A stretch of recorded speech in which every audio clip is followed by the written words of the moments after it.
We begin with chilling testimony in court. The victim of a sex assault tells her story of the night she was attacked. Thanks for being with us for the news at 5. The two men charged in 3 rape cases in 3 cities were in court today for a key hearing. Aaron Stewart and Quentin Flemons are charged with carrying out the attacks together. Today, one of the accusers took the stand, and Steve Garagiola standing by live. Steve, this was difficult to listen to at times.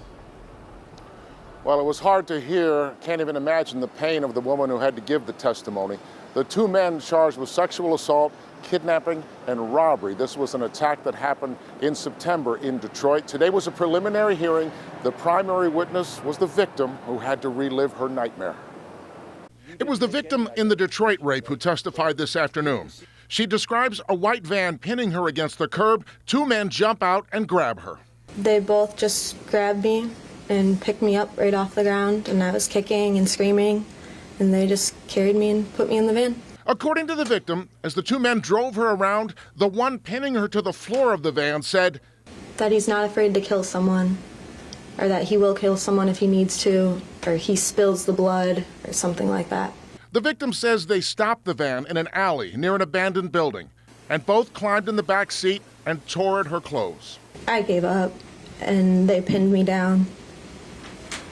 The shorter guy was down, straddling like my legs, and the taller guy was up towards my shoulders, holding me down. The victim says she was raped multiple times.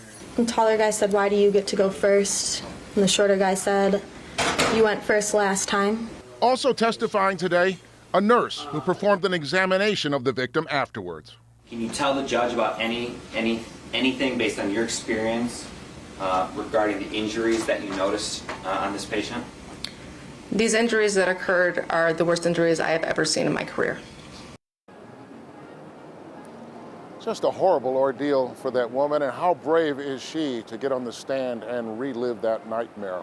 The judge set bond of $500,000 cash for one of the men, $1 million bond cash for the other. He said he does not consider them a flight risk, but does consider them a threat to the community.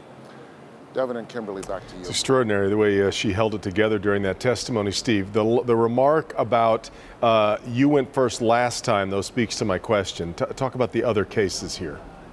Yeah, absolutely. Similar case, similar modus operandi, if you will. A woman on a bicycle attack, the white van in Highland Park and in Hamtramck. Similar charges, sexual assault, kidnapping, robbery. Entirely different cases. So for these two, it's a long road in the legal system. Goodness gracious. All right, Steve.